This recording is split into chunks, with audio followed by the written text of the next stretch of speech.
Assalamualaikum warahmatullahi wabarakatuh, teman-teman. Jumpa lagi bareng saya di channel Teknisi Digital. Di video kali ini saya mau ngecek nih sebuah lampu emergency yang kayak gini nih. Mereknya bisa teman-teman lihat di bagian belakang tadi ya. Kalau misalnya saya lupa nulis, teman-teman pause aja. Di lampu emergency ini ada tombol-tombol kayak gini loh, teman-teman. Ini kalau kita pindahin nanti kita bakal ngelihat fungsinya seperti apa gitu. Yang jelas fungsinya ini untuk nyalain lampu lah, kayak gitu. Terus di bagian atas ini ada tombol untuk ngeluarin kaki steker supaya kita bisa nyolokin ke stop kontak kalau misalnya dayanya udah lemah gitu. Lampu emergency ini menggunakan aki, bukan baterai ya. Aki. Mirip banget sama aki, meskipun saya belum pernah bongkar ya. Tapi rata-rata lampu emergency kayak gini nih menggunakan aki, meskipun nggak 12 volt. Kayak gitu. Karena nggak bisa masuk, akhirnya saya pakai colokan kaki 3 seperti ini. Konektor ya, konverter. Adaptor ding. Habis itu begitu saya udah colokin, ternyata lampu indikator on untuk charger itu mau hidup dia seperti ini, nyala lampu merah. Tapi kata yang punya teman-teman, kalau misalnya dicas memang dia muncul lampunya nyala gitu maksudnya. Tapi begitu udah selesai dicas atau udah berapa jam gitu dicas terus dipakai, ternyata lampunya nggak nyala sama sekali. Nah, kira-kira yang rusak bagian apa? Apa ada komponen yang putus, resistor yang terbakar, transistor yang rusak, atau elko yang meleduk, atau kabel-kabel yang gosong? Kita akan cari tahu lebih lanjut. Jadi tonton terus video ini sampai habis. Jangan lupa untuk klik like, subscribe, dan membagikan video ini ke teman-teman kalian. Langsung saya ambil obeng seperti ini dan saya congkel bagian atas, bagian bawah ding. Nah, bagian bawahnya saya congkel seperti ini dan coba saya raba-raba. Di balik stiker tuh biasanya ada skrup. Ini ada seperti ada skrup. Coba saya buka, ternyata bukan skrup. Saya tutup lagi ya. Coba saya raba-raba lagi, ternyata nggak ada. Jadi kayaknya memang bukanya nih pakai congkel atau pakai tekan sama didorong.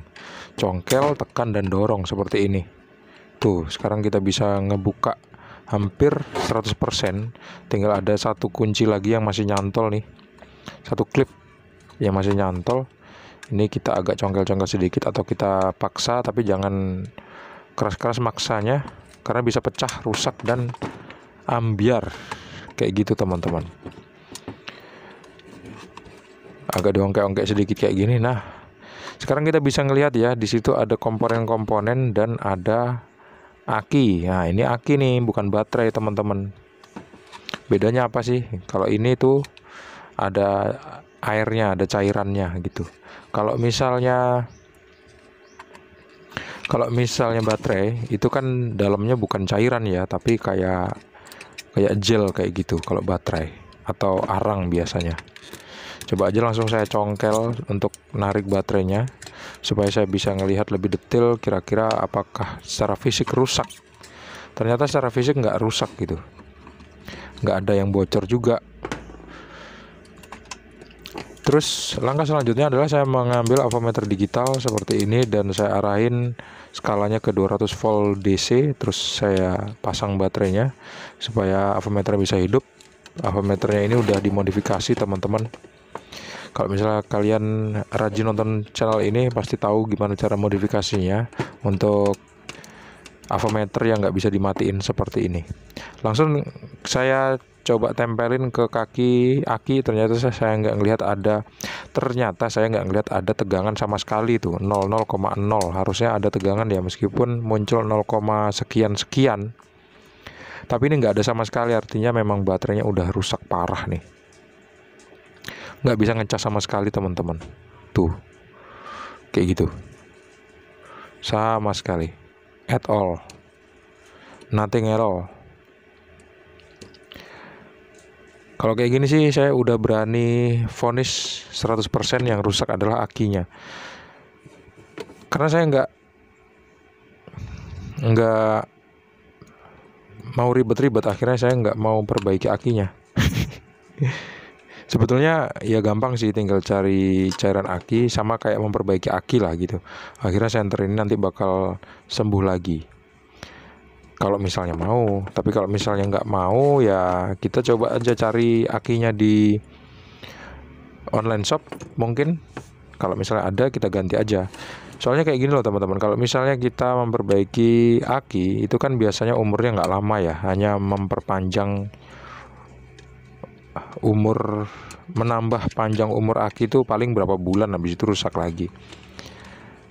Biasanya kan kalau motor kayak gitu kan, kalau misalnya aki udah rusak terus kita ganti air, kita apain lagi, nanti paling 1 bulan, 2 bulan, 3 bulan rusak lagi. Ujung-ujungnya kita beli aki baru kan, kayak gitu. Karena aki baru itu biasanya tahan sampai 9 tahun, aki baru ya, kayak gitu. Tapi kalau misalnya mau benerin ya resikonya kayak gitu sih. Jadi tinggal kita aja mau ngebenerin akinya apa enggak gitu. Sementara itu saya mau coba cek komponen-komponennya teman-teman, kira-kira dari segi fisik ada yang rusak apa enggak. Ini harus kita lepas klipnya. Sebetulnya klipnya ada di bagian itu loh, di bagian saklar itu harus ditonjolin sedikit klipnya supaya handle saklar yang warna hitam itu bisa terlepas dulu. Nah kalau misalnya dia udah terlepas, nanti baru mesinnya bisa kita tarik teman-teman. Tapi kalau enggak, memang nggak bisa ditarik. Tapi tenang aja, ini gampang kok ngebukanya. Tinggal kita ambil obeng yang minus seperti ini, terus kita congkel bagian dalam sambil kita dorong agak keluar seperti ini. Oke, nah kayak gini ya, baru kita congkel, dia bisa lepas. Habis itu baru langsung mesinnya langsung terlepas. Kalau secara fisik dilihat ini komponennya nggak ada yang rusak, terus jalur rangkaiannya juga kelihatan bagus banget, solderannya juga kelihatan oke. Ini saya jamin nggak ada yang rusak. Kapasitor yang besar ini nggak mungkin rusak. Terus dioda ini kalau di TV biasanya rusak.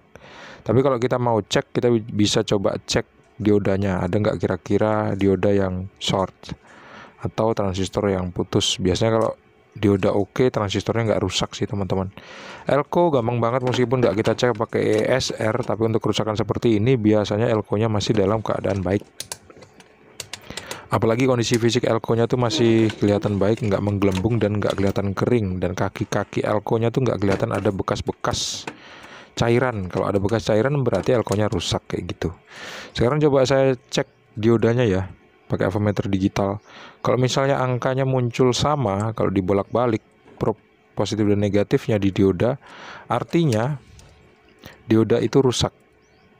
Pengecekan dioda bisa onboard seperti ini atau bisa kita lepas, tapi nggak perlu. Kalau dioda biasanya pakai avometer digital, onboard aja udah oke banget.